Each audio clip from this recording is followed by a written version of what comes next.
여러분 안녕하십니까? 장 마감 후에 깔끔히 포인트들 짚어드리는 방송 불만제로 디마켓 박가영입니다. 이번 주는 분위기가 살짝 달라지는 걸까요? 월요일장 지난주와는 살짝 다른 분위기를 연출했습니다. 코스닥이 상대적으로 강한 모습 보여줬습니다. 상승 종목 수도 1,100여 종목을 넘어가면서 좀 압도적인 모양새였고요. 상대적으로 그동안 좋았던 코스피는 오늘 외국인이 현선물을 모두 매수를 해줬는데도 약한 모습을 보여줬습니다. 아무래도 그동안 좀 많이 올랐기 때문일까요? 2,860선 버텨내지 못하고 소폭 하락하는 모습 보여줬습니다. 그래도 코스피 역시 오늘 상승 종목이 조금 더 많은 모습이었고요. 삼성전자는 파업 소식에도 강보한 마감, LG에너지솔루션도 실적 아쉬웠지만 역시 바닥에 대한 기대감들이 나오면서 상승하면서 마감을 지었습니다.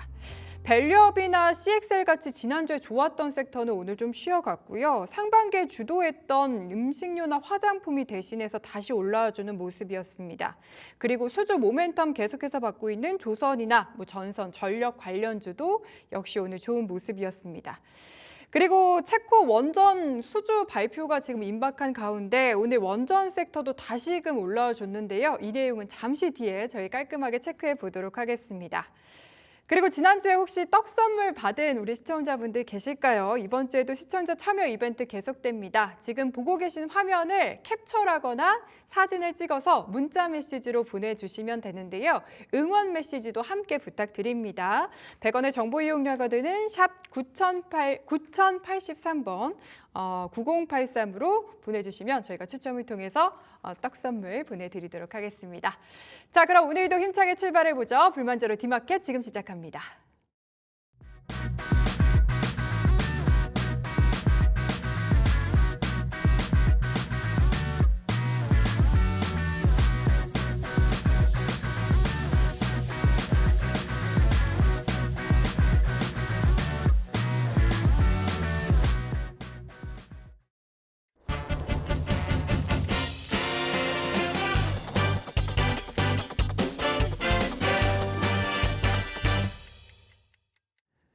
네, 오늘 시장을 뜨겁게 달궜던 키워드가 내일도 과연 뜨거울 수 있을까요? 마감딜 키워드부터 확인해 보겠습니다. 화면 보여주시죠. 오늘의 마감딜 키워드는 글로벌 에너지 판도의 반전, 원전, 이번엔 가나로 정해봤습니다. 관련해서 자세한 얘기 나눠보도록 하겠습니다. KR 리서치의 김대준 대표 나오셨습니다. 대표님 네. 안녕하십니까? 안녕하십니까? 네, 비 내리는 월요일 또 오후 함께 해주고 계신데요. 네. 최근에 시장이 네. 그동안의 바람, 햇빛 이런 재생에너지에서 다시 좀 원전으로 돌아오는 분위기더라고요. 네. 모두의 우리 앵커가 원전 관련주 이번엔 가나라고 질문을 주셨지 않습니까? 네. 제가 거기에 대한 답을 드리겠습니다. 이번엔 갑니다. 아, 가나요? 네. 원전 관련주가 매매하기가 쉽지가 않습니다. 네. 왜냐하면 최근까지 원전 관련주 흐름을 보게 되면 강한 상승의 동반 흐름이 하루 이틀 나오고 나서 가격 조정과 기간 조정을 거쳐요. 아, 맞아요. 한 달 정도 가격의 조정은 한 15%, 기간의 조정은 한 달 정도 거치는 과정에서 올라가는가 해서 사고 나면 네. 조정을 받기 때문에 손해를 보는 과정이 지금까지 계속 만들어졌죠. 하지만 이제는 그 과정에서의 흐름이 완전히 끊어지는, 그러니까 새롭게 시작되는 변곡점의 주가 상황에 있다라고 판단이 되고 있습니다. 꼭 체코 원전에 대한 수주 가능성 모멘텀도 중요하다라고 볼 수가 있겠지만 네 가지 관점을 원전에 대한 긍정적인 시나리오를 우리가 판단해 볼 수 있을 겁니다. 예. 먼저 미국 대선과 관련된 내용이죠. 트럼프 대통령이 현재 그 우세한 상황에서 흐름을 보여주고 있어요.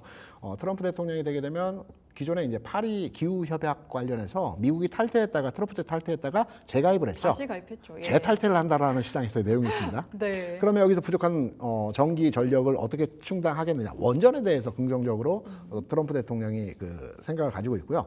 두 번째는 다 알고 계시는 AI 시장 확대에 따른 전력 수요. 이 두 번째고요. 세 번째로는 미국에서 원전 관련주 흐름을 보게 되면 대표적인 종목이 뉴스케일 파일 이라는 종목인데 네, 이 종목 뉴스케일 파워? 네, 예. 파워 맞습니다. 지난 3월의 고점을 지난주에 돌파를 했어요. 그러니까 새롭게 시작한다는 의미로의 접근이 가능하고요. 네 번째 요인으로서는 국내 요인입니다. 그 용인 클러스터, 반도체 클러스터에 대해서 대략 연간 단위로 10기가와트 전력이 필요하다라고 해요. 현재로서는 소형 원전 한 4기가 건설이 되어야지만이 그 전력을 수요를 감당할 수 있는 상황이기 때문에 원전밖에 대안이 없다라는 게 대세입니다. 그래서 원전 관련주는 수주 모멘텀도 있고요. 전반의 그 주변 상황에서의 흐름도 긍정적이라고 판단되고 있기 때문에 그 간에 주가가 계속 오르고 조정받고 저점은 낮아지지 않지만 계속해서 이런 과정에서의 모습을 보여줬다고 한다면 예. 이제는 그 매듭을 마무리하고 상승 흐름으로 진행될 수 있는 초기 진입 단계에 와 있다라고 해서 이번부터는 기존과 같이 사고 나서 수익 나면 팔고 다시 저점에 잡고 이 과정보다는 사서 가지고 가는 전략으로 대응하시는 게 어떨까 이렇게 생각을 하고 있습니다. 네, 좀 중장기 투자도 가능하다면 개인 투자자분들이 진짜 관심 가질 만한 시기인 네. 것 같은데 조금 전에 트럼프 대통령 관련한 얘기를 전 대통령 관련한 네. 얘기를 해주셔서요. 이게 사실은 바이든 후보가 돼야 조금 더 수혜를 받을 수 있는 건 아닌가요? 양단의 해석점이 다른데요. 바이든 대통령은 아무래도 그 기후 협약체 가입을 하면서 풍력이나 그린 에너지 쪽의 선호도가 높지 않습니까? 원전이 그린 에너지이다, 아니다. 이 논란은 아직까지도 애매합니다. 진행 중에 있습니다. 그런데 원전만을 놓고 본다면 바이든 대통령보다는 트럼프 대통령 쪽에서의 그 우세를 좀 손을 들어줄 수 있다라고 생각을 하고 있죠. 네, 알겠습니다. 어쨌든 이제 수주 모멘텀도 계속해서 이어지고 있는 것 같은데 체코 원전 발표가 지금 임박해서요. 네네. 이외에도 수출 현황이 어떤지도 궁금한데요.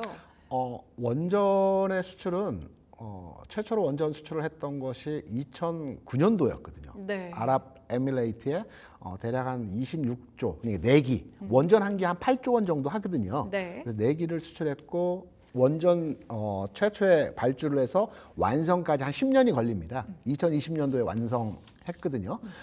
첫 번째로의 아랍에미리트 원전 수출을 했었고요. 그 이후로는 원전 수출이 없었습니다. 네. 계속 노력을 했는데 실제적으로 원전 수출의 성과를 이룬 적은 없었는데 최근에 원전 수출에 대한 기대감들이 아주 높아지고 있죠. 체코뿐만 아니고 영국도 원전 수요가 지금 현재 있습니다. 네. 그리고 중동 쪽에 대략 한 20조 원 규모의 원전 수출 기대감을 가지고 있는 상황입니다. 이집트라든가 사우디에서 원전을 추가로 건설할 계획에 있기 때문에 체코 부분이 조금 안 좋은 결과치가 나온다 하더라도 일정 수준에서 주가 하락이 나올 수 있겠지만 이후에 또 수주 모멘텀들이 계속 진행 상황에서의 흐름이 있기 때문에 국내에서 원전 관련해서는 뭐 정책주의이기도 하지만 중장기적 측면에서도 긍정적으로 해당 업종의 흐름이 나타날 가능성이 아주 높다. 주가 흐름 측면에서도 네. 최근 연초부터 지금까지 뭐 크게 올라가지는 않았지만 빠지지 않았어요. 계속 가겠다라는 흐름에서의 모습을 보여주고 있는 모습이죠. 그래서 원전 관련주들은 수주 모멘텀 관련해서도 긍정적으로 시장에서 바라보는 관점에서의 섹터이다라는 점으로 해석할 수 있겠죠. 네. 그래도 이제 당장 관심이 많은 게 체코 원전이다 그렇죠. 보니까 지금 프랑스와 2파전이지 않습니까? 그렇죠. 네. 그럼 어떻게 전망하십니까? 기존에는 이제 미국이 전 세계적으로 원전 건설에 대해서는 가장 최강국입니다. 네. 미국이 빠지고 나서 프랑스하고 이제 아무래도 유럽 국가이기 때문에 프랑스에 조금 더 우세한 평가를 주는 점이 없지 않아 있습니다. 그런데 우리가 이제 과거에도 아랍에미리트 수주할 때도 마찬가지였습니다. 네. 그때도 미국하고 프랑스하고 그때는 독일이 또 참전했었는데 독일이 원전을 포기하면서 지금 독일이 빠졌거든요. 지금 우리 가격 경쟁력을 우위로 해서 가성비가 좋죠. 그렇죠. 가성비 기반으로 해서 지금 체코에 계속 그 타진을 하고 있는데 이번에는 프랑스보다는 우리가 물론 이제 결과는 나와봐야 알겠지만 제 개인적인 판단 하에서 생각을 해보게 되면 우리 쪽에서의 우위를 점하고 있다고 판단하고 있고요. 무엇보다 중요한 것은 이번 정부의 정책주의지 않습니까? 정책주라고 한다면 가시적인 성과를 내야 되겠죠. 네. 방사는 가시적인 성과를 지금 내고 있지 않습니까? 그래서 주가 모멘텀도 만들어졌고요. 그렇다면 원전에 대해서도 가시적인 성과를 내야 된다라고 한다면 정부에서도 적극적으로 이 체코 수주에 대해서 아주 유리한 상황이기 때문에 네. 지금 진행하고 있는 것으로 알고 있고요. 이런 내용을 기반으로 해서 성과 측면에서는 좀 가능성이 높다. 저는 개인적으로 판단을 하고 있죠. 네, 최근에 보면 또 정부 정책 관련해서도 종목들이 많이 탄력을 받는 것 같아서 이런 기대감도 유효하다라고 얘기를 해주셨고요. 네. 그렇다면 조금 원전을 더 나눠서 네. 기존의 대형 원전도 있고요. 네. 요즘에는 이제 소형 모듈 원전이라고 해서 SMR도 많이 그렇죠. 부각되고 있지 않습니까? 네. 어느 쪽이 조금 더 유망한 분야일까요? 우리 국가, 우리나라 기준으로 해서 판단을 해보게 되면 우리나라가 이제 원전 기술과 관련해서는 세계 4대 국가 안에 들어갑니다. 미국, 일본, 프랑스, 독일은 이제 제외시키고요. 그다음에 한국입니다. 네. 그런데 이제 4개 국가 중에서 지금 기술력이나 어떤 그 원전을 짓고 뭐 폐기하고 이런 과정에서는 4위에 머물러 있어요. 안타깝지만. 네. 근데 소형 원전 모듈 관련해서는 우리나라가 최강국입니다. 1등인가요? 네, 그렇습니다. 소형 SMR 시장 같은 경우는 아직 그 시장에서 그 상용화되지는 않았어요. 우리가 이제 SMR 하면은 이렇게 생각하시면 됩니다. 핵 잠수함 있죠. 네. 핵 잠수함에 내재되어 있는 게 SMR입니다. 아주 작은 거고요. 네. 이걸 좀 더 키워서 우리가 이제 필요한 전력이 필요한 부분마다 설치할 수 있어요. 그럼 훨씬 짧게 걸리겠네요. 기간도 짧고요. 네. 이제 규모, 그러니까 원자력 발전소 혹시 가보셨는지 모르겠지만 규모가 어마어마합니다. 맞습니다. 예. 그런데 소형 원전 같은 경우는 3분의 1 규모이거든요. 전력 생산이 대형 원전 대비해서 3분의 1 정도 됩니다. 반면에 규모는 100분의 1입니다. 그러니까 굉장히 작죠. 공간 효율성이 굉장히 높고요. 앞서 잠깐 말씀드린 가성비가 좋습니다. 네. 다만 단점은 건설 비용이 조금 많이 듭니다. 아, 작지만 네. 비용은 투여되는 비용은 비슷하게 들어가기 때문에 투여 비용은 큰 반면에 이후에 생산되는 전력이라든가 또 효율성 면 그리고 공간을 많이 차지 않는다는 이런 여러 가지 측면을 보면 가성비 측면에서는 우호적이라고 볼 수가 있겠고요. 이 시장이 굉장히 큽니다. 네. 600조 시장이거든요. 네. 굉장히 큰 시장이기 때문에 우리나라가 이제 대형 원전과 소형 원전 측면에서 나누어서 판단을 해보게 되면 소형 원전 쪽에 헤게모니를 가지고 있고 이쪽 시장이 앞으로 커나갈 수 있는 시장이고 이 시장에 대해서 우리 국내 기술을 기반으로 해서 앞으로 해외 시장, 국내 시장에 통할 때 이쪽의 성과도가 굉장히 높을 것으로 판단되기 때문에 대형 원전보다는 소형 원전 관련주라든가 소형 원전과 어떤 그 연결고리가 있는 종목들이 좀 더 주가의 반응이 좀 탄력적일 가능성이 크다 이렇게 생각을 하고 있죠. 원래 또 기대감을 타고 오르는 게 그렇죠. 주가다 보니까 그런 얘기를 해주신 것 같은데, 근데 사실은 말씀해주신 대로 아직 SMR 같은 경우에는 이제 뭔가 딱 안정화돼서 정착된 기술은 아니잖아요. 그렇죠. 그렇다 보니까 여기에 대한 좀 수주가 실질적으로 있는 것도 아직은 아니고요. 당장의 수주가 발생하는 것은 아니고요. 2017년 정도가 되면 아마 소형 원전에 대한 상용화 가능성들이 제기가 되고 있어요. 빠르면 2027년도부터. 그리고 국내 기술진들이 이 부분에 대해서도 특화된 기술력들을 가지고 있기 때문에 기대를 한번 해봐도 될 것 같고요. 지금 국내 주시장 내에서 소형 원전과 관련해서 딱히 이 종목이 소형 원전과 완전한 밀착된 관계도의 내용을 가지고 있다라는 기업은 아직은 없습니다. 네. 특히 이제 한전 기술을 비롯해서 정부 정책 차원에서 연구 개발을 하고 있는 상황이라고 볼 수 있기 때문에 앞으로 우리가 개척해내야 되고 또 찾아가야 되는 과정이라고 생각을 하고 있습니다. 네, 그러면은 저희가 좀 SMR 관련된 이야기 해봤고요. 원전 내에 그러면은 이제 특히나 어느 종목들 좀 보고 계신지도 궁금하거든요. 오늘 같은 경우는 우리 기술이 굉장히 강하죠. 근데 그렇죠. 저는 개인적으로 원전하면 네. 원픽으로 해서 두산 에너빌리티를 판단을 하고 있습니다. 덩치도 크고. 관점이 좀 다릅니다. 네. 우리 앵커는 이제 전 세계 원전이 몇 기 정도 있을 것 같습니까? 몇 기? 네. 글쎄요. 한 3,000개? 400기가 있습니다. 아이고, 운용되고 너무 있는 안 맞았네요. 운용되고 있는 원전이 네. 400기에서 450기 정도가 운용이 되고 있어요, 현재. 예. 그러면 중요한 제가 질문 하나 더 드릴게요. 네. 그러면 원전이 그 운용이 되다가 폐쇄가 된다고 하죠. 가동 중단이라고 많이 얘기를 하지 않습니까? 네. 가동 중단된 원전이 몇 기나 될까요? 그 상당히 많을 것 같은데요. 네, 유럽에도 많고, 많습니다. 우리나라도 지금 많죠. 그렇고. 네. 또 찍어보도록 하겠습니다. 200개? 오, 정답입니다. 다행입니다. 정확하십니다. 네. 그러니까 가동 중인 원전이 한 450기 정도 되고요. 예. 가동 중단된 원전이 한 200기 정도 됩니다. 지금 건설 중인 원전이 한 50기 정도 됩니다. 그러면 가동 중단된 원전에 대해 우리가 해체를 해야 되겠죠. 왜냐하면 계속 그 상태로 놔뒀다가는 거기서 발생되는 여러 가지 물질들이 있기 네. 때문에 해체를 해야 돼요. 해체 시장도 굉장히 큰 시장이거든요. 그렇죠. 국내에서는 해체와 관련돼서 유일하게 기술을 가지고 있는 회사가 두산 에너빌리티입니다. 전 세계적으로 가장 강한 나라는 프랑스, 독일이고요. 미국도 강하지만 우리는 이 시장에 아직까지 뛰어들지 못했었는데 해체와 관련된 산업에 대해서 두산 에너빌리티가 가장 강점을 가지고 있다는 측면. 저는 이 부분이 원전 관련주 하면 이제 그 원전을 짓고 뭐 여기에 뭐 기자들을 납품하고 이런 회사들을 많이 관심을 가져요. 그런데 저는 해체와 관련된 종목에 좀 더 관심을 가져야 된다고 볼 수 있겠고요. 네. 그리고 원전 관련주들이 만약에 수주를 한다라고 한다면 어떤 주가 반응이 있었을까라는 것을 과거 UAE 아랍에미리트 그 수주했을 때 주가 상황을 우리가 한번 들여다보겠습니다. 예. 그 당시에 두산 에너빌리티가 그때 얘기는 2005년도부터 계속 얘기가 있다가 2009년도에 확정된 수주를 했거든요. 2만 원에서 14만 원까지 주가 올라갔어요. 네. 이 당시에 대우건설이 참여한다는 얘기로 대우건설도 주가가 굉장히 크게 올랐고요. 이런 맥락에서 본다면 이번 체코 원전 수주와 관련돼서 만약에 수주가 확정된다면 네. 주가의 반응도는 여기서부터 시작인 거죠. 오. 그래서 두산 에너빌리티를 저는 원픽으로 이제 생각을 하고 있고요. 이제 가격 전략이 중요합니다. 왜냐하면 네. 수주가 됐을 때와 수주가 안 됐을 때의 가격 상황이 극명하게 달라야죠. 진행이 되겠죠. 예. 하지만 전체적으로 시장 환경은 좋다. 요 내용을 가지고 이제 판단을 하시면 될 것 같고요. 일단 진입은 현재 가격에서 약간 조정받은 25,000원. 오늘 21,000원 내외에서 마감이 됐죠. 21,000원 마감했습니다. 네, 그러면 25,000원이면 한 1~2% 마이너스 났을 때 내일장 오늘 상승치에 대한 출렁임이 있을 수 있겠죠. 네. 25,000원 정도에 진입을 하시고요. 목표가는 1차로 3만 원까지 바라볼 수 있습니다.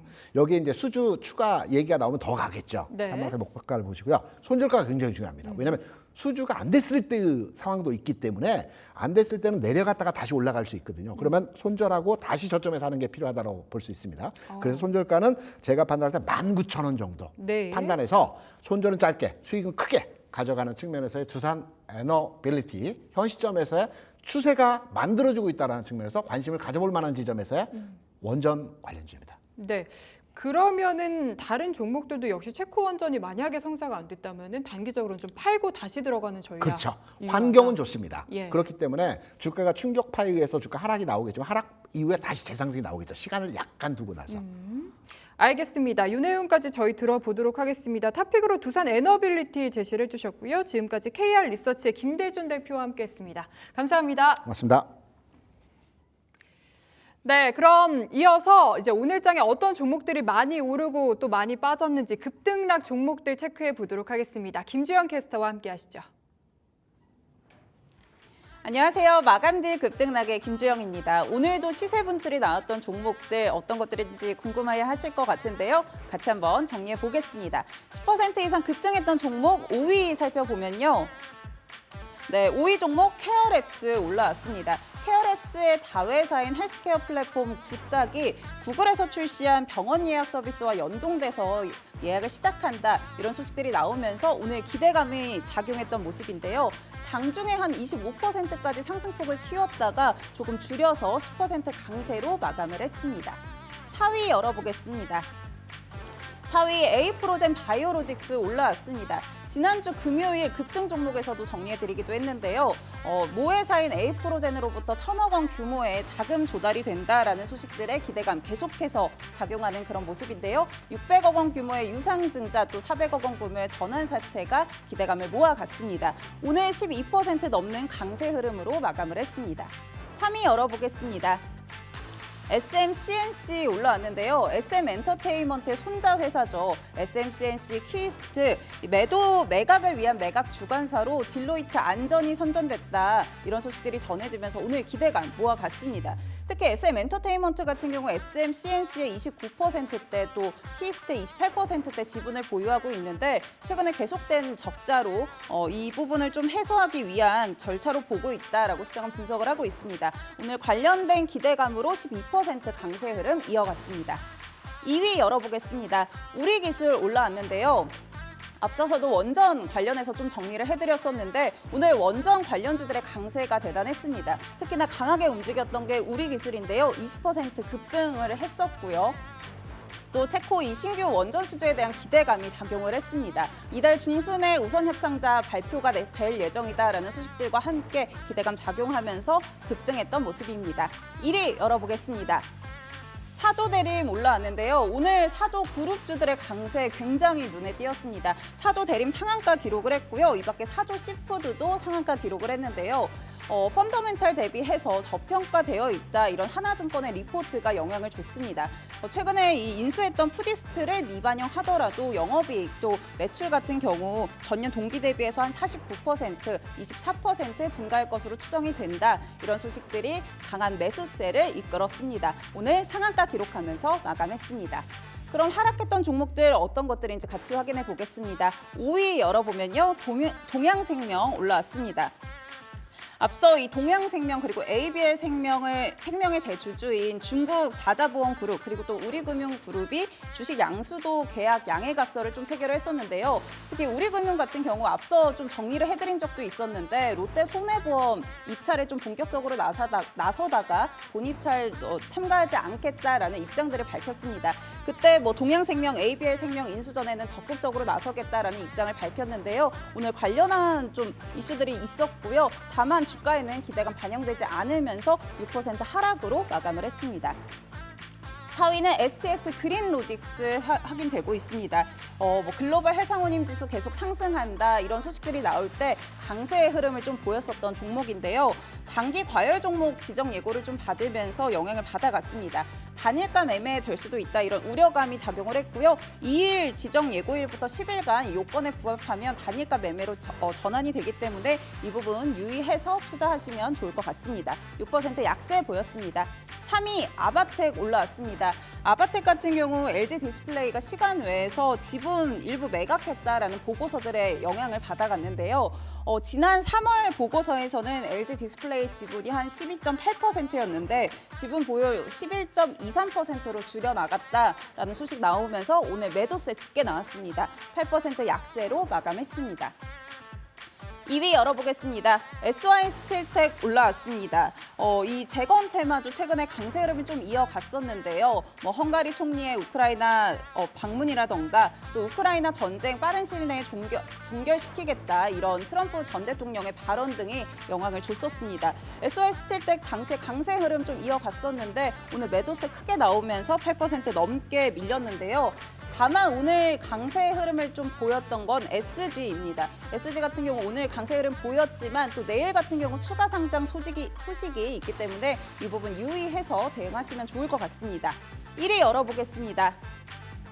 야스 올라왔습니다. 야스도 앞서 아바텍과 좀 유사한 이슈로 영향을 받아갔는데요. LG 디스플레이가 2대 주주로 올라와 있는데 시간에 매매를 통해서 지분 정리했다 이런 소식들이 나오면서 매도세에 영향을 줬습니다. 11% 넘게 밀리면서 오늘 마감했습니다. 네, 시간의 급등락 종목들 정리해드렸고요. 저희 앞서서 시청자 이벤트 좀 정리를 해드렸었는데 역시나 계속해서 진행을 하고 있습니다. 샵 9083번으로 지금 시청하고 계신 길사이드 경제TV 화면 캡처 또는 사진 찍어서 응원 메시지와 함께 보내주시면요. 푸짐한 떡 선물 세트 보내드리니까요. 오늘 방송 마감 전까지 같이 함께 시청해주시면서 많은 응원 메시지 보내주시면 좋을 것 같습니다. 저는 지금까지 마감딜 급등락의 김주영이었습니다.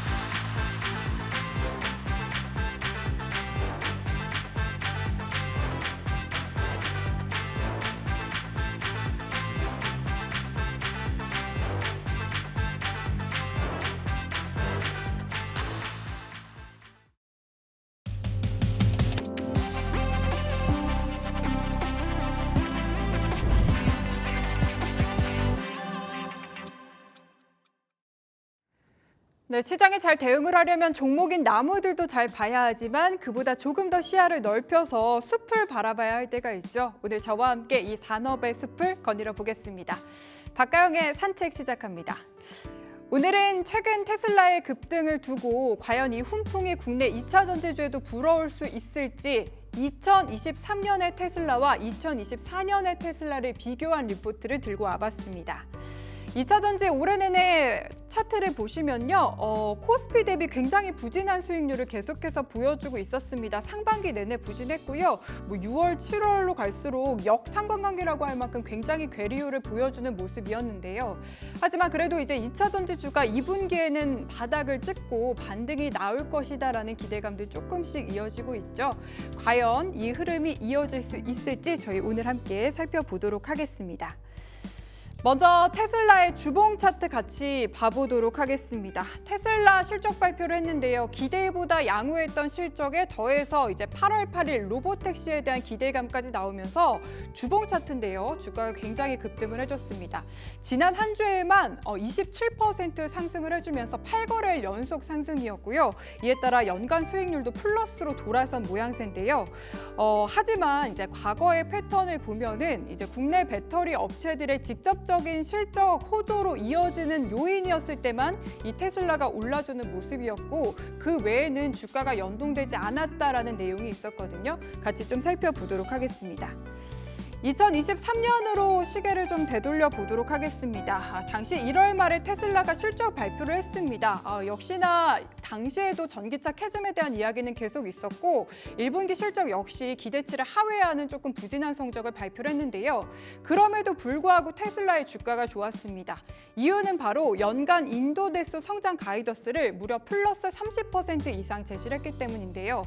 전기차 1위 대표 기업이라고 할 수 있는 테슬라가 이렇게 큐에 대한 우려감을 좀 불식을 시키면서 전기차 시장의 불확실성이 해소가 됐고요. 그에 따라 테슬라와 또 한국 배터리 섹터는 전기차 관련된 게 80% 이상 매출을 차지합니다. 역시나 주가가 6개월간 동마에서 상승하는 모습을 보여줬다라는 이야기를 리포트에서는 하고 있었습니다. 반면에 지난 한 주 27%나 상승한 테슬라의 상승은 어디에 기인을 할까요? 상당 부분 ESS 설치량에서 좀 요인을 찾을 수 있었습니다. 전기차 쪽은 보시는 대로 여전히 좀 부진한 모습이었습니다. 기대보다는 소폭 상회했지만 여전히 판매 대수가 YOY로 5% 감소하는 모습이었고요. 연간 판매 가이던스도 역시 제시를 하지 못하면서 전기차 분야에서는 기대보다는 낮지만 그래도 아쉽다라는 이야기 계속해서 나오고 있는데요. 반면에 2분기 ESS 설치량은 9.4기가와트시를 기록을 했습니다. 이게 YOY로 154%나 성장한 수치였고요. QOQ 기준으로도 135%, 눈부신 100%대의 성장률을 보여줬고요. 2개 분기밖에 안 지났는데 작년 전체 매출에 벌써 91%나 달성했다라는 이야기가 나왔습니다. 이에 따라 에너지 부분의 매출 총 이익률을 보시면요. 20% 넘게 30%에 육박하는 모습을 보여줬고요. 여기에는 이제 태양광 패널 관련된 부분까지 포함이 돼 있는데 태양광은 좀 단가가 마진이 좀 떨어집니다. 그에 따라 이 태양광 부분까지 뺀다면은 에너지 부분의 실적은 ESS 관련해서는 더욱더 좋았을 것이다라는 이야기가 나오고 있습니다. 어쨌든 이처럼 2024년 테슬라의 상승은 상당 부분 ESS 설치량에서 기인을 한다면 이제 국내 배터리 업체들의 동반 상승으로까지 계속해서 이어지기는 좀 힘들다라는 게 결론이었습니다. IEA의 추정치를 보시면요. 현재 ESS 시장에서 CATL의 점유율이 상당 부분 높고요. LFP 배터리 자체가 점유율 80% 이상을 기록 중입니다. 우리의 LG 에너지 솔루션과 삼성 SDI가 힘을 내주긴 하겠지만 2030년까지도 점유율은 크게 달라지지 않는 모습 좀 표로 확인해 보실 수 있는데요.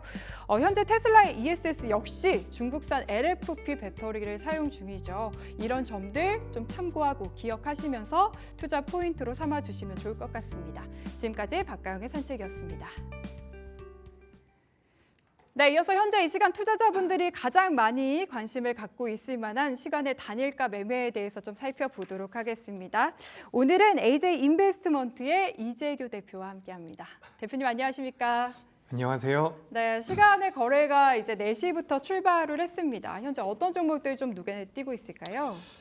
네, 일단 AS텍이라는 기업의 주가가 시간 외 단일가에서 지금 상한가에 들어간 모습입니다. 거래 대금까지 꽤나 실려 있는 상황이기 때문에 의미가 좀 있다라고 볼 수가 있겠죠. 이거 화장품 원료를 만드는 기업이다라고 보시면 좋을 것 같은데 지금 시설 투자를 하겠다라는 내용들이 나오면서 시장에서 그 성장성에 대한 내용들이 좀 부각되지 않나라고 생각을 하고 있습니다. 네. 오늘 그동안 약세를 보였었던 화장품 관련주들이 전반적으로 좀 반등을 해줬죠. 그래서 이제 AS텍 같은 경우도 앞으로 업황이 더 좋아질 것이다. 그렇기 때문에 시설 투자를 한다라는 내용들이 모멘텀으로 작용을 했다라고 판단할 수 있을 것 같습니다.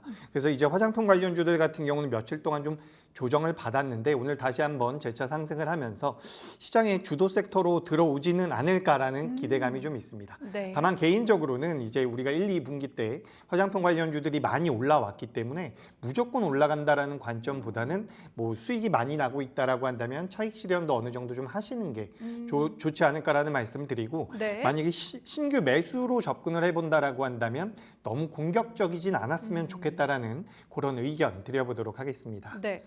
이번에 실적이 좀 잘 나오더라도 화장품 관련주는 그동안 많이 올라온 점을 감안하자라는 얘기를 해주신 것 같네요.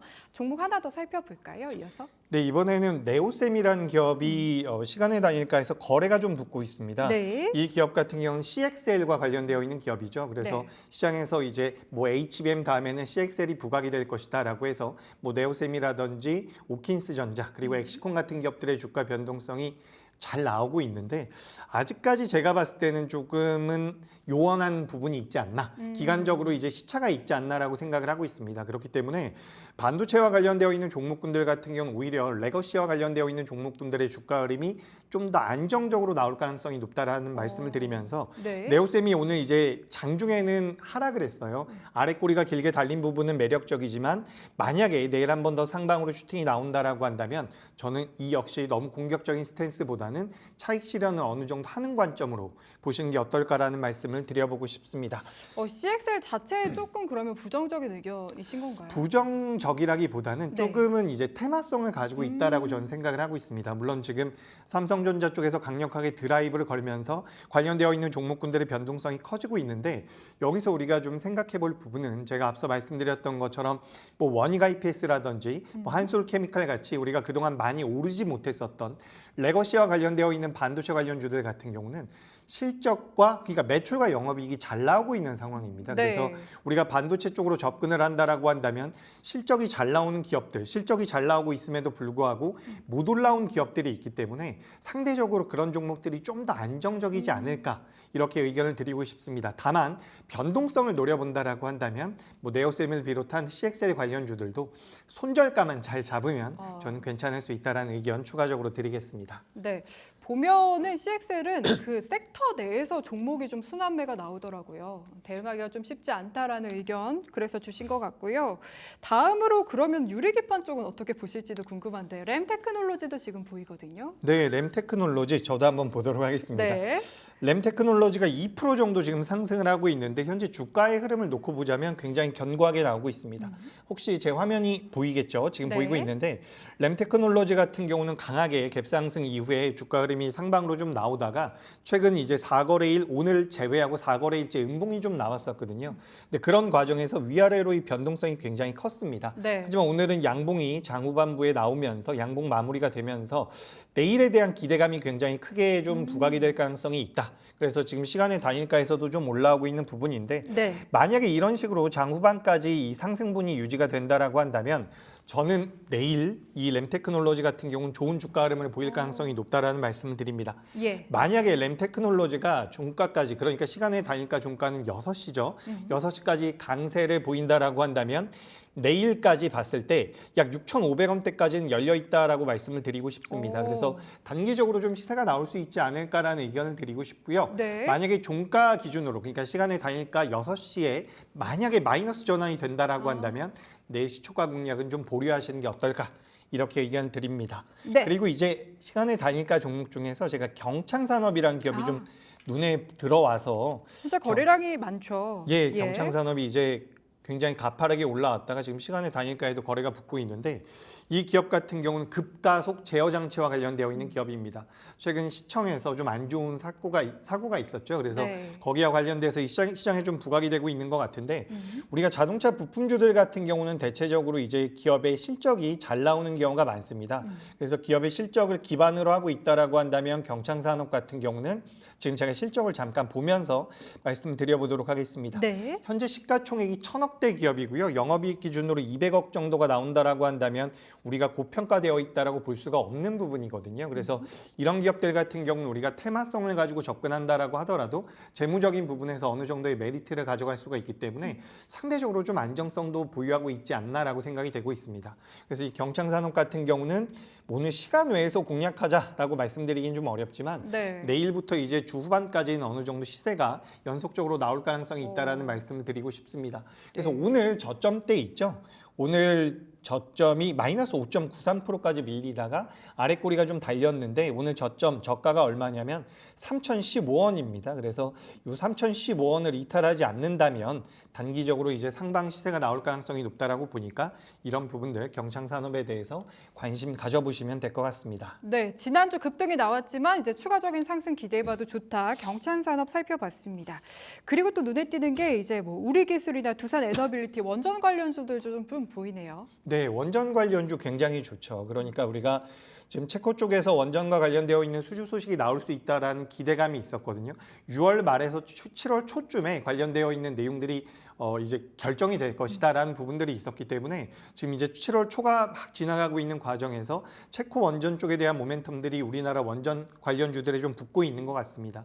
장중에 이제 두산 에너빌리티라든지 말씀해주신 우리기술 같은 경우는 주가 변동성이 굉장히 잘 나왔는데 사실 우리나라 기업들뿐만 아니라 미국에 네. 상장되어 있는 어떻게 보면 원자력 쪽에서 대장주라고 할 수 있는 뉴스케일 파워 같은 경우도 주가 흐름이 굉장히 잘 나오고 있거든요. 그래서 우리나라 기업들 같은 경우도 지금 시간외에서 거래가 좀씩 붙고 있는데 만약에 체코 원전 수주를 하지 못한다라고 한다면 네. 급락이 나올 가능성이 굉장히 높습니다. 그렇기 때문에 그때는 부담이 되겠지만 만약에 원전 쪽을 보유하지 않고 있다라고 한다면 체코 원전 수주 실패 시에 급락이 나올 경우에는 전 오히려 매수의 기회가 될 수 있다라는 말씀을 드리고 싶습니다. 네. 우리나라뿐만 아니라 글로벌에서 이 원전 산업에 대해서 드라이브를 걸고 있는 상황이기 때문에 뭐 단기적으로 악재가 나와서 급락이 나온다라고 한다면 오히려 매수의 기회로 볼 수 있지 않을까라고 말씀을 드리고 싶고요.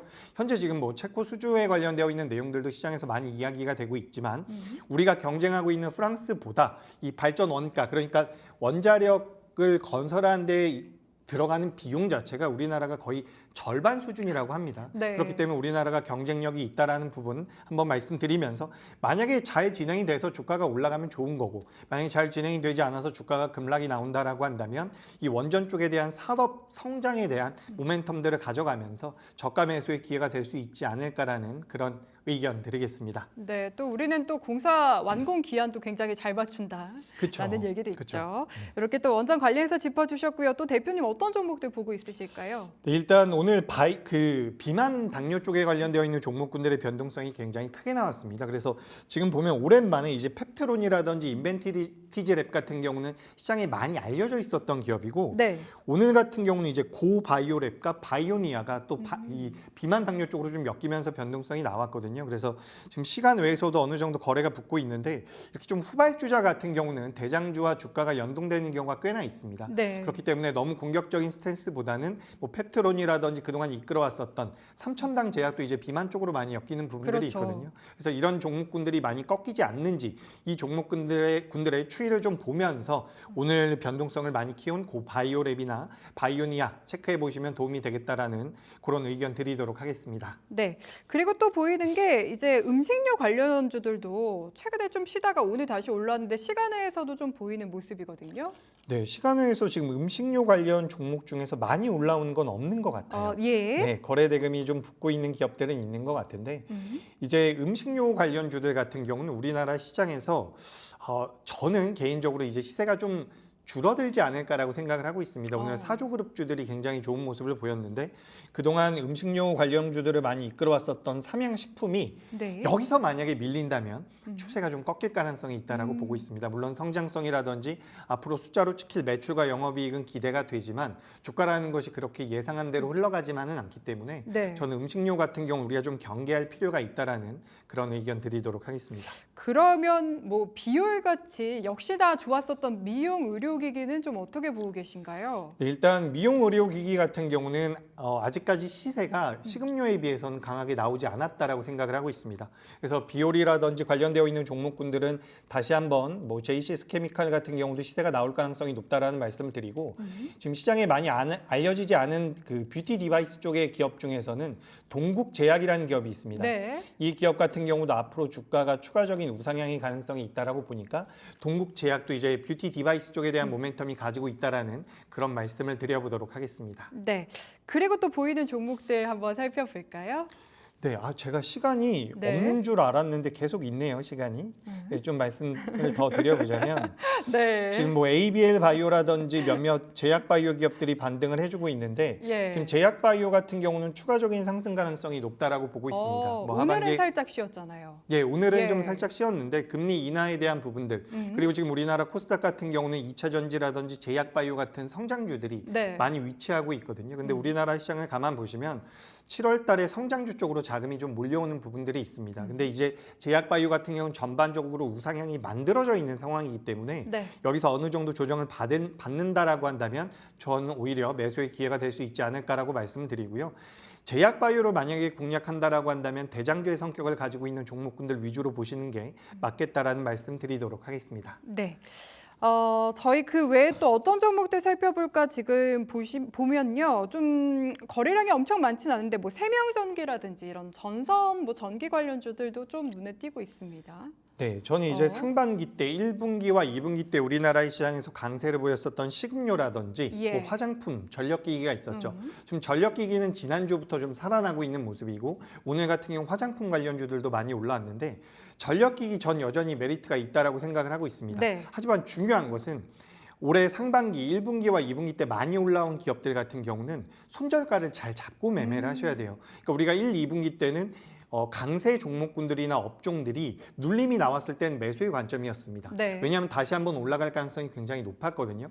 근데 제가 앞서 말씀드렸던 것처럼 우리가 7월 달에 들어오면서 성장주 쪽으로 자금이 들어오는 부분들이 분명히 있어요. 그렇게 된다라고 한다면 1, 2분기 때 강했던 종목들은 다시 한번 올라가기보다는 고점을 찍고서 빠질 가능성도 있습니다. 네. 그렇기 때문에 만약에 공략을 한다라고 한다면 손절가를 잘 잡고 공략하는 게 맞겠다라는 말씀드리겠습니다. 네, 알겠습니다. 오늘 시간에서 다양한 종목과 섹터 짚어봤습니다. AJ 인베스트먼트의 이재규 대표와 함께했습니다. 잘 들었습니다.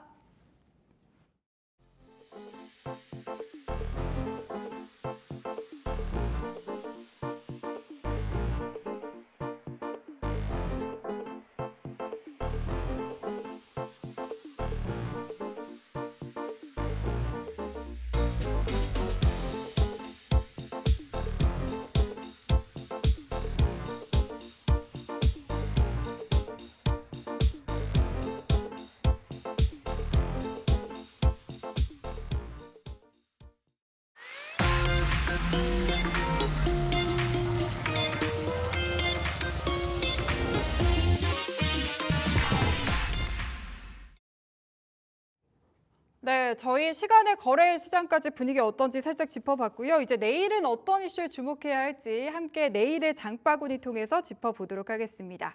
오늘 도움 말씀 주실 분은요. 기업공시연구소 변영인 대표입니다. 대표님 안녕하십니까? 네, 반갑습니다. 네. 저희 이제 내일 일정 중에 또 중요한 거 하나를 딱 들고 오셨더라고요. 함께 짚어볼까요? 우선 바로 내일은 삼성전자의 이 국내에서 좀 개최되는 파운드리 포럼이 있고 그 다음 날 우리가 좀 시장에서 단기적 관심이 좀 일어날 만한 갤럭시 언팩 행사가 좀 있기 때문에 뭐 지난주 5일부터 삼성전자 2분기 잠정 실적, 파운드리 포럼 그리고 그 다음에 이어지는 언팩 행사까지 삼성전자양 밸류체인 구성 종목들의 단기 수급이 좀 더 부각될 수 있는 그런 일정들이 좀 있었고요. 네. 오늘 비교적 어떤 전략 부분에서는 뭐 크게 주가 반영은 좀 못했지만 이 삼성 파운드리 포럼에 관련된 이슈 관련된 종목들이 오늘 일부가 좀 상승을 했던 측면들이 있고 네. 최근에 갤럭시 언팩 행사에서는 뭐 가장 큰 부분들 여기서 뭐 폴더블 폰의 신규 모델 출시 기대감 그리고 여기 관련된 연동되는 뭐 AI를 적용한 디바이스 뭐 이런 어떤 기대감들이 지난주부터 소폭의 어떤 수급으로 좀 더 이어지는 그런 흐름들을 좀 보여줬는데 우선 뭐 프랑스 파리에서 갤럭시 언팩 행사를 좀 앞두고 있고 여기 대해서는 올해 1분기에 갤럭시 S24 AI를 탑재해서 여기에 시장 점유율 스마트폰 시장 점유율 1분기 1위를 좀 기록했던 판매량을 좀 기록했고 2분기에는 전체적인 스마트폰의 이 출시 비수기 구간입니다. 그럼에도 불구하고 지난 실적 발표를 통해서 우리가 좀 확인해 봤던 부분들은 스마트폰의 판매오죠. 여기에 관련된 기여될 수 있는 영업이익 추정치가 약 3조 원, 전체 뭐 10조 2천억 원의 실적 기록을 영업이익을 달성했는데 이 중 한 3조 원대는 스마트폰에 관련된 매출과 좀 연결이 좀 되어 있지 않을까라는 추정치들이 좀 나오고 있기 때문에 네. 오히려 이제 비수기 구간을 지나는 즈음에 지금 신규 출시될 수 있는 폴더블 폰이라든가 플립 모델에 관련된 어떤 스마트폰이 3분기에 오히려 이 본격적인 출하량을 좀 앞두고 있다면 이런 어떤 시장 선정 관점에서도 좀 주목해 볼 만한 포인트가 아닌가라 좀 보고 있습니다. 네. 그런데 좀 우려감이 개인적으로 드는 부분은 네. S24가 생각보다 굉장히 잘 팔린다고 했는데 그에 대한 모바일 부문 기대감으로 사실 삼성전자라든지 뭐 관련주가 엄청 기대감이 나오진 않았던 것 같거든요. 이게 우리가 CES 2024에서 이미 세부적인 스펙들은 좀 공개가 좀 됐잖아요. 근데 그러다 보니까 여기서 특화된 어떤 기술들에 관련된 어떤 관심도는 그때 당시에 CES 2024 때보다는 많이 떨어진 것은 좀 사실인데 우리가 이제 이렇게 주목을 해보면 좋을 것 같아요. 이미 알려진 스펙 기술들이 가장 최근에는 아이폰이 이 개발자 컨퍼런스에서 기술 공개를 했는데 네. 당일에는 세론 효과 작용해서 주가가 하락했어요. 예. 뭐 별반 어떤 차이가 없었네. 그런데 그 다음부터 애플이 주가가 좀 무섭게 올라갔죠. 지금 계속 그런 잘 부분들이 가죠. 하반기에 관련된 성장 기대감을 반영하고 있는 것. 그래서 이번에 우리가 갤럭시 언팩 행사를 통해서 주목해 볼 만한 포인트들은 기술이 공개됐다. 여기서 스펙업이 돼가지고 관련된 부분들이 좋아질 수 있다는 어떤 단기 이슈 포인트보다는 여기서 3분기에 얼마만큼 많이 팔리고 네. 4분기까지 얼마만큼 팔리고 여기 관련된 소부장주는 얼마만큼 많은 실적 기여가 있을까. 이런 부분으로 우리가 좀 차별화로 좀 접근해야 될 것 같은데 우리가 단순하게 신규 폰이 출시된다고 해서 이 기대감에 주가 좀 반영되는 어떤 측면들보다는 S24에서 우리가 확인을 했던 것처럼 판매량이 좀 집중을 해볼 필요가 있어요. 이 부분이 미국 안에서도 1분기 기준에서는 뭐 4년 만에 아이폰을 제치고 1위를 했습니다. 네. 이런 것들이 하반기에 폴더블 폰 출시로 인해서 아직까지는 스마트폰 출하량과 점유율 관점에서는 아이폰을 좀 제치면서 올해까지는 조금 더 이 점유율 1위를 굳건하게 좀 유지할 수 있지 않을까라는 어떤 기대감들이 계속해서 좀 부각될 수 있다는 점 우리가 기억하면 좋을 것 같습니다. 네. 갤럭시 링은 어떨까요? 이게 또 네네. 출시를 앞두고 있다 보니까 기대감이 있는데요. 네, 저도 사실 굉장히 좀 큰 관심을 갖고 있는 부분들이 네. 우리가 갤럭시 워치 부분들은 사실 이게 뭐 잘 착용하시는 분들도 있고 좀 착용하다가 안 하시는 분들 좀 많고 이게 약간 번거로운 불편한 부분이 좀 있거든요. 네. 그런데 좀 갤럭시 링의 좀 장점은 반지처럼 좀 우리가 차고 있는. 그래서 이게 기존의 이 웨어러블 디바이스보다는 좀 긍정적인 측면들이 시계 같은 타입들은 우리가 수면을 할 때는 뭐 이렇게 벗죠. 네. 그런데 링은 잘 때도 찰 수 있다는 장점이 있어요. 근데 이게 수면 와중에서에 대한 이 생체 리듬을 정확하게 파악할 수 있고 생체에 관련된 어떤 정보라든가 어떤 여기에 관련된 어떤 이 상위점들을 빠르게 좀 찾아낼 수 있는 어떤 장점들이 있기 때문에 우리가 헬스케어와 좀 연동될 수 있는 디바이스에 가장 강하게 좀 구현될 수 있는 부분들은 워치 타입보다는 링 타입이 굉장히 더 선호도가 좀 높게 작용하지 않을까라고 좀 보고 있고 이게 남자들 경우에는 뭐 이게 우리가 반지 호수라고 하죠. 네. 다양한 호수까지 좀 다 나오는. 네. 그래서 좀 저는 남성이지만 이걸 과연 내가 반지를 좀 차는 게 맞나 이런 생각 좀 해봤는데 왜요? 네. 이게 여성분들한테는 굉장히 많은 디바이스는 좀 많이 공급이 좀 될 것 같아요. 그러니까 처음에는 뭐 판매량과 좀 연동돼서 프로모션으로 해서 괜히 뭐 상품의 어떤 형상으로 주든지 아니면 뭐 보조금 정책을 좀 많이 펼치면서 디바이스 공급을 좀 많이 하는데 사실 뭐 삼성전자의 경우는 이익과 관련된 부분에서 우리가 직결될 수 있는 부분이지만 여기에 장비를 공급하거나 부품을 공급하거나 소재를 공급하는 소재 회사들은 오히려 판매량과 연동된 실적이 더 확장될 수 있지 않을까라고 볼 수 있기 때문에 네. 저는 갤럭시 링에 대한 이 초기 보급률들을 오히려 좀 더 주목해 볼 필요가 있지 않을까라고 좀 말씀드리겠습니다. 저도 이 시계 타입 디바이스를 차고 있다 보니까 네. 잘 때는 참 불편하거든요. 그래서 링 한번 사볼까 생각 중인데 네. 판매량 지켜보도록 하겠습니다. 그럼 저희 이렇게 이벤트 이슈들 좀 이야기 나눠봤고요. 섹터 종목 이야기로 좀 넘어가 볼까요? 네, 전시적으로 어떤 사항들 보면 지금 최근에 5거래일 기준에서에 대한 폴더블폰 관련 종목들의 수급들을 보면 주가가 우리 앵커님께서 말씀하셨던 것처럼 좀 크게 좀 반영된 측면들은 좀 없었어요. 최근 제가 5거래일 기준으로서 뭐 폴더블폰 관련 종목들의 수급 동향을 보니까 뭐 크게 주가 좀 반영된 게 없고 그나마 오늘 인터플렉스를 기점으로 해서 몇몇 종목들이 한 5%대에서 한 6% 정도 좀 상승하는 흐름들을 좀 보여줬기 때문에 네. 갤럭시 언팩 행사를 앞두고 아직까지는 기대감을 크게 좀 가져가지 못하는 부분들이 좀 있다라고 좀 보여지고요. 여기 더해서는 사실 폴더블 폰이 사실 1분기 실적 기조보다는 오히려 여기에 들어가는 뭐 힌지라든가 여기에 관련된 FPCB라든가 그 이후에 어떤 OLED 패널이라든가 이런 것들을 우리가 다 종합적으로 고려를 해보면 기존의 S24 타입과는 좀 다른 부품들이 하반기에 더 판매량과 함께 더 늘어날 수 있다는 부분들은 기존의 삼성전자양 밸류체인을 구성했던 이 폴더블폰 관련 종목들이 상반기보다 하반기의 실적 개선 내지는 실적의 확장성으로 좀 더 이어질 수 있는 수급을 좀 기대해 봐야 된다고 보고요. 여기에 연동되는 부분은 비단 우리가 뭐 폴더블폰에 대한 신규 모델을 논의로 하더라도 지금 새로운 디바이스가 얼마만큼 시장 공략을 빠르게 할까. 그래서 네. 신규 워치라든가 링 타입의 경우에도 사실 초기의 판매량 내지는 초기의 보급량들을 우리가 좀 더 주목해 볼 필요가 있는데 오늘 나오는 뭐 사전 예약 관련해서 뭐 한 10만 대가 넘었다. 뭐 10만 대를 좀 돌파했다 해서 뭐 초기 흥행이 뭐 예고되고 있다. 그런 흐름들이 좀 나오고 있기 때문에 이런 어떤 기대감들은 오히려 실적 기대감 그리고 행사가 시작되는 어떤 기점에서 오히려 단기 수급으로 좀 더 유입될 수 있는 흐름으로 좀 이어지지 않을까라고 좀 예상되고 있습니다.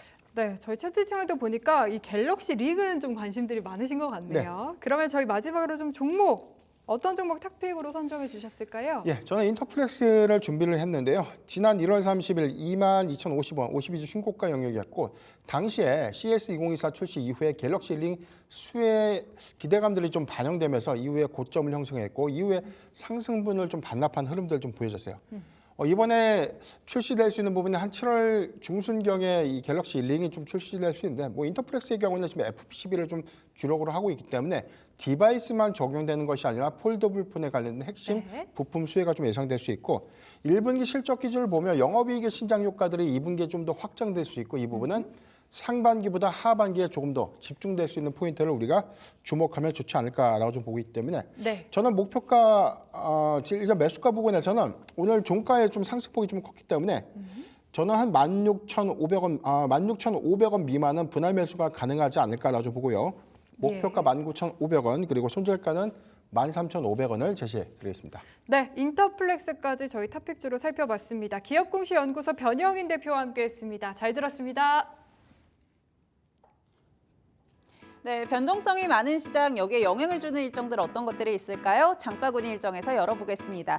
첫 번째 일정 확인해 보면요. 워싱턴 DC에서 내일 현지 시간 9일부터 나토 정상회의가 예정이 되어 있습니다. 특히 여기서 주목해 볼 부분은 우크라이나 전쟁이 의제로 올라와 있고요. 또 윤 대통령 참석을 한다고 하니까 관련한 소식들 좀 체크를 해보셔야 될 것 같습니다. 재건주도 최근 부진하기는 했는데 또 내일 흐름들 한번 살펴보시면 좋을 것 같고요. 또 다른 소식 살펴보면은 오픈 AI가 자사 모델들 중국의 접속 완전히 차단하겠다라는 이야기들이 나왔습니다. 내일부터 적용이 되는데요. 사실 공식적으로는 중국 측에서 이 오픈 AI 모델들 접근이 어려웠었는데 VPN 등을 통해서 우회적으로 접근을 해왔습니다. 이 부분까지도 원천 차단하겠다라는 행보로 보여집니다. 세 번째 일정 열어보겠습니다. 네, 국내에서는 내일 삼성 파운드리 포럼 2024가 개최가 됩니다. 뭐 12만 전자 이런 기대감도 작용을 하는 모습인데요. 오늘 자체는 상승폭 좀 줄이면서 강보합에서 마감을 했는데 내일 관련한 기대감들 또 수급에 들어올지 체크를 해보시면 좋을 것 같고요. 특히나 AI 반도체 기술 전략들 공개를 한다고 하니까요. 어떤 소식들이 나오는지 체크해보시면 좋을 것 같습니다. 네 번째 일정 확인해 보겠습니다. 내일 카카오 김범수 의장이 검찰 소환에 된다 이런 이야기들이 있는데요. 뭐 카카오주 최근 사거래일 강세 흐름을 좀 이어갔습니다. 그런데 내일 이 소식 악재로 좀 반응을 할지 한번 체크를 해보셔야 될 것 같고요. 앞서 이 SM 엔터테인먼트 시세 조종 혐의로 계속 조사가 이어져 왔었는데 관련해서 내일 소환한다라는 이야기고요. 체크해보시면 좋을 것 같습니다. 장바구니 일정 열어봤고요. 또 내일 저희 계속해서 이벤트 진행을 하고 있죠. 저희 방송 마감까지 계속 진행을 하고 있는데요. 샵 9083번으로 저희 지금 시청하고 계신 화면 응원 메시지와 함께 보내주시면은요. 두 분께 푸짐한 떡 선물 보내드리니까요. 이 부분 잊지 말고 마감 전까지 계속해서 보내주시면 좋을 것 같습니다. 네, 지금까지 장바구니 일정의 김주영이었습니다. 네, 불만제로 디마켓 이번 주에도 계속해서 우리 시청자 여러분과 함께 하도록 하겠습니다. 이어지는 방송도 저희 딜사이트 경제TV와 계속해서 함께 해주시고요. 내일 돌아오도록 하겠습니다. 함께 해주신 여러분 감사합니다.